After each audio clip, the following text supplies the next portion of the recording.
Hello and welcome to our special broadcast. I'm Parikshit Luthra. India now faces a 50% tariff on its exports to the US. The Trump administration notified India about additional 25% tariffs earlier this week. President Trump, while making the announcement earlier in August, had alleged that India was fueling Moscow's war machine by buying Russian oil. However, US has not penalized China, which is the largest buyer of Russian oil. India's tariff rate is now higher than all of its peers in Asia and the neighborhood countries like Vietnam, Malaysia, Indonesia and Philippines all have tariffs in the range of 19 to 20%. Only Brazil and India face the highest tariff rate of 50%. South Africa and China also face levies of 30%.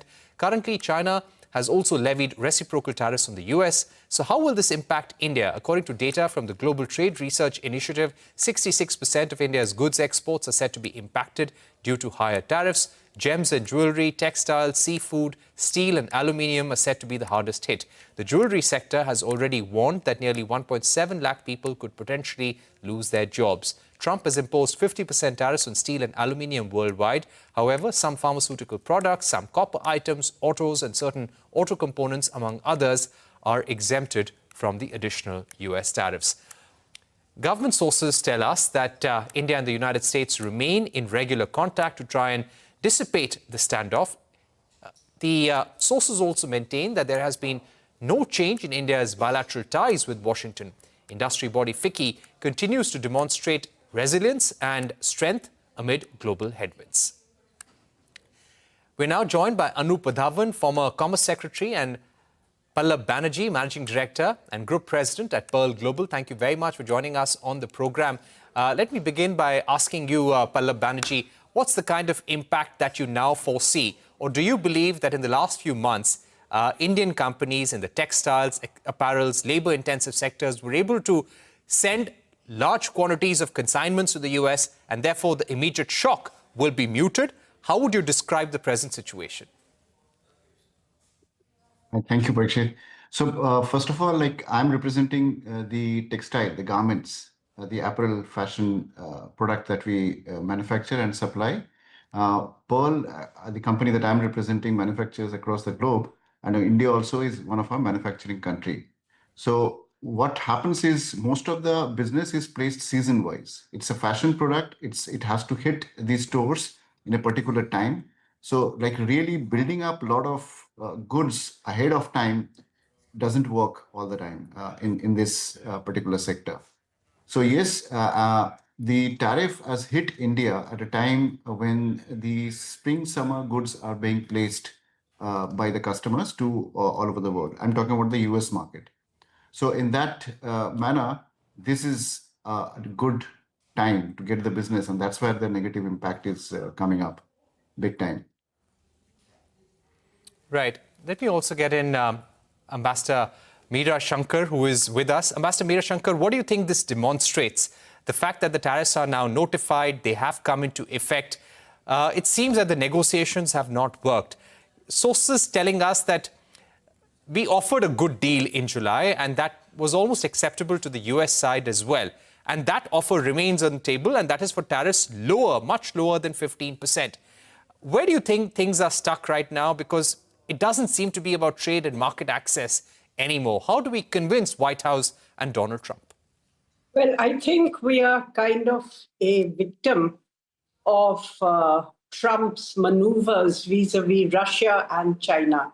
I mean, some analysts have seen this as sending a signal by hitting a weaker partner to Russia, and on the other hand, sending more a warning to Russia, and on the other hand, signaling an easier stance towards China, because this kind of indicates to China that the US is not, privileging India as a partner vis-a-vis China. So at some level, this, I think, has become a part of Trump's geopolitical global play without a thought as to the consequences with the relationship with India. Right. Mr. Wadhawan, how do you think India will now have to act. We're holding regular meetings with exporters. What kind of fiscal responses do you believe the government will have to come up with? I think there is some, talk of easing the financial access for exporters, and I won't rule out some other, support for sectors which are majorly impacted. But I think the main discussion right now is around improving their access to finance, export finance. And in the past, we've had, various support schemes for the export sector, whether it's MEIS or other schemes. So I would not rule out some of those, initiatives coming back for pointed support to sectors which are, particularly impacted. But on the whole, if you see the overall context, as your information revealed, about 45% of our exports to the US are free from these tariff measures. So that leaves about 65%, which is impacted. And so in a macroeconomic sense, it's not going to have a major impact on our economy. And here again, in these 65% exports, some sort of structural adjustment will happen. Take the example of shrimps, for instance. Now, the US is not going to stop consuming shrimps, and shrimps are a major export from India. So to the extent some other countries, increase their exports to the US, they will create space in other markets for Indian exporters. So it's a very dynamic world, and these flows will quickly, restructure, reshape, get reconfigured. So it is not the world demand is going to remain the same, world supply is going to remain broadly the same. There's an obstruction as far as access to the US market is concerned.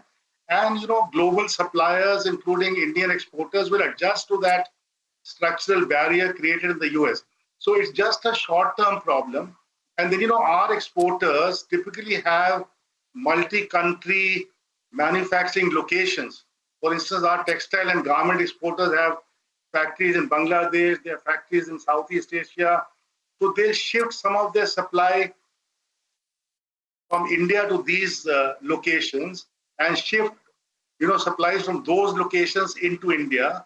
So there's a lot of dynamism that is possible. Even gems and jewelry, our manufacturers have multi-country locations. Diamond polishing, which happens mainly in Surat, can easily, shift abroad with Indian labor. So I see a lot of dynamism, and in the short term, there'll be a structural issue of, exporters adjusting to the shock. But in the medium to long term, it is not going to have any major impact. And, water basically will flow around barriers. The US has created a barrier, and trade flows will go around the US and find other markets. And globally, there'll be an adjustment. So ultimately, you'll reach an equilibrium which will be very similar to what we have had before these tariffs. So I'm not, particularly worried in the medium to long term. And in any case, the macroeconomic impact on the economy is going to be minimal. It won't even be a blip. $90 billion of exports in a $3 trillion economy. There again, 45% free from tariffs. So I'm not really worried, beyond a point. All right. So, the RBI MPC members are also saying that there is enough monetary and fiscal room to absorb the shock. But let me go across to Pallab Banerjee once again. Pallab Banerjee, could you give us a sense of your company's exposure to the US right now? Are orders on hold getting cancelled? What kind of a setback do you expect to your bottom line as a result of the 50% US tariffs? And how soon can you start diversifying and looking for other markets? So first of all, our total business to US is almost about 50% of the company. And yes, we do have factories across Bangladesh, Vietnam, Indonesia, and Guatemala. So most of these US goods, if this 50% tariff remains, which is a net almost 30% over our competing countries, if you see. So then most of these, this additional tariff will not be able to be absorbed by the customers whom we are supplying, the retailers and the brands in US. So they will definitely already pushing us to move this US portion of the business to the other countries of our manufacturing. And that leaves a hole for my India. We have factories like, for example, India does about $6 billion of only garment exports to US. Now, each billion means direct employment and indirect employment, almost about 250,000 people. Like we're talking about 2.5 lakh people for every billion. So so many livelihoods are depending on it, so many factories that we have to run. How quickly we should place some other business into India. So that's not possible to overnight get some other business and place it out here. Now, if we have to supply the goods and absorb this 25% tariff, that means on the FOB cost or the first cost that we sell, that has to be decreased by 15%. Now, that's a impact which is cannot be observed by the supplier and or us, the manufacturers. And similarly, like the customer cannot absorb this 25% tariff because with this 15% cost, if I reduce it, then it will land at the same price after the tariff for the customer. A ballpark I'm talking about. But if I paid the same price, then the customer has to pay 25% additional tariff. So that's the kind of the negotiation that most of these customers have come back and said that either you decrease your price by 15-16% so that it's neutral, cost neutral for us. In fact, if we have to compete with the other countries, then this 15% goes up to 20% almost approximately. Because the difference, as we just talked about, is 30% from the other countries. Now, that's the, we have to balance it, whether we give the discount or we shift it to the other countries. For the short run, I think the factories, so many people employed, so it may not be possible to shift everything out in the short run. But yes, if it doesn't happen, if this thing doesn't get resolved quickly, then we will see that these businesses will migrate almost like $6 billion. And then if you see, like US has got an attraction because it's a scalable market, it's a big, sizable market, and the price points are better compared to if you talk of the BRIC countries or any other rest of the world, if you talk about. Once the volumes, the things are much better as well as the price. So that's why, most of the Indian manufacturers or exporters are quite dependent on the US market. So that's something is a challenge that we have to face for the short term. That's an important point, Pallab Banerjee. And let me take that to Ambassador Meera Shankar as well. Ambassador Meera Shankar, the Managing Director of Pearl Global, one of India's most important textile exporters to the US, made an important point that the textile industry has a $6 billion exposure to the US. And the US companies are now seeking major discounts or are asking you to move to countries like Indonesia, Vietnam, and wherever there are lower tariffs. What will happen if these tariffs now stay at this level of 50% for 6 to 8 months? If this doesn't change, do you believe then there will be some long-term impact on Indian companies, India's labor-intensive sectors? And is that the reason why we need to make sure we have some sort of deal with the US very soon? Look, it may not impact our GDP to a very huge extent. Calculations assess that it could be 0.5 to 0.6% of GDP. But when you're looking at a growth rate of 6.5% projected, then a 0.5 or 0.6% cut means your growth comes down below 6%. Secondly, the sectors which will be hit, pharma is outside tariffs at the moment, exempted. Electronics are outside tariffs. Refined petroleum, in a huge fit of hypocrisy, is outside tariffs. So the US can readily import Russian oil refined in India. But the labor-intensive sectors of textiles, garments, gems and jewelry, marine products, leather, these are all labor-intensive sectors. And if these issues are not resolved, then there can be disruption in the labor market and unemployment will grow. Of course, India will also need to do many things internally as well as externally to deal with the challenge. Internally, it might have to provide short-term support to the sectors which are very badly hit, particularly the labor-intensive sectors. B, it would need to look at alternative markets, because this shows up the over-dependence on one market that India has had, which means that that leaves you vulnerable.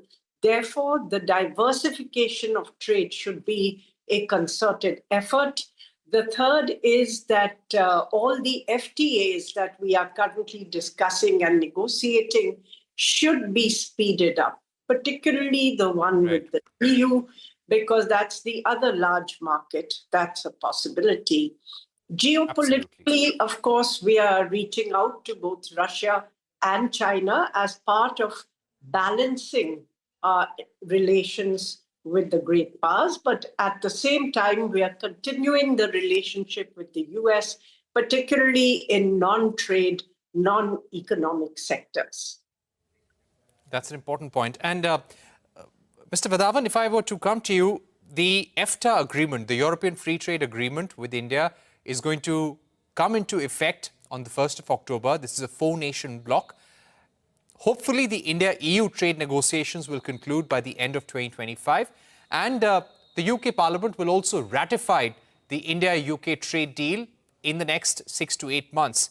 How do you feel these 3 trade agreements, and if we're able to secure any other smaller ones, such as the one with Oman, for that matter, how will they help the Indian exporters? Certainly, they make a big difference. EU in particular, when that kicks in, it will be an excellent substitute for the US market. EU is a huge market, and that will really help. And I think the fact that we've negotiated successfully with the UK, with all the new elements, including the non-trade elements, that augurs very well for EU, the EU FTA getting negotiated quickly now. And I think if you see EU's stance with the US, that also reflects some willingness on the part of EU to be flexible. And, given these global trade challenges, I think EU will be inclined to be very flexible with us now. So on the India-UK pattern, I think we can quickly conclude the EU trade agreement, and I'm pretty hopeful that will happen. And even EU will have an interest in doing it. So EU is under similar pressure in terms of their markets in the US. And so they'll also have an incentive to do it quickly. So certainly it'll make a big difference. And even beyond that, as I mentioned, of course, in the short run, there's going to be a lot of pain. But if you look at it globally, in the short run, global supply and global demand is not going to change. Americans are not going to stop consuming shrimp and textiles. They'll import from elsewhere. And to the extent, some other exporter starts exporting into a high-priced market like the US, given the incentive behind the attractiveness of higher prices in the US, they will create space for our exporters elsewhere. So even the global macroeconomic adjustment will take some time, but that also will help, apart from the FTAs. So certainly short term, there's going to be pain, and to that extent, I think the government should step in and see how that pain can be alleviated, and how this adjustment which will happen in the medium term, can take place smoothly without causing too much pain and injury to our industry. So that should be our approach, I think. Right. That's an important point. And my final question now to Pallab Banerjee. Pallab Banerjee, what will be your request to the government, considering there is so much at stake for textile companies like yours? So still, I would say our company would be considered more like an exception. There are very few companies in India in the textile sector who have a global outreach. We do have production in across another 5 countries. But majority of the Indian exporters are only manufacturing in India. So that's, and if you see, out of $18 billion, not even 18, I think we are around $16 billion of exports that we do, 6 billion is to US. So suddenly, this is a big number. I think to compensate overnight, because most of the colleagues in the industry that I speak with, their exposure is as high as 80 to 100% also to US. So yes, ours could be an exception because we do have options. We will be definitely able to sail through. But our challenge would be how do I compensate the Indian employment? We do export to other markets, as Mr. Vadhavan mentioned. So for example, Japan is an important market. but it's a difficult market because they take absolutely zero defect kind of product for which there are extra investment that is needed. And to retain the US market, as I said, that is definitely we are talking about a 15-16% hit that most of these companies have to take. If it's for one season, maybe like the bigger players can still take it. One season means almost about 3 months for us, 3 to 4 months. Right. But if it prolongs, then we are looking at a very, very precarious situation. So there is definitely a lot of, all these councils that we have, export promotion councils, they all got together. They have given a request to the government that, okay, this is how you can do some financial help, that this, 15-16%, how do we bridge this gap? Maybe 2-3-4% can be taken by the industry, where the balance has to immediately come from the government, so that at least Right. we won't lose this big employment. And in fact, it was a growing industry. And in fact, what India needs today is this first generation of workers after farming. I think apparel or this kind of gems and jewelries and a couple of others, like which is the first generation of workers in the factories. So that's something has to be looked into, I think, more seriously. All right. Thank you very much, Pallab Banerjee, Ambassador Meera Shankar, and Anup Dhawan for joining us. It's a very important time for India, and hopefully there will be some resolution to the 50% tariff as well. We're taking a break. Up next, states gear up to cushion the 50% tariff blow. That and much more on the other side.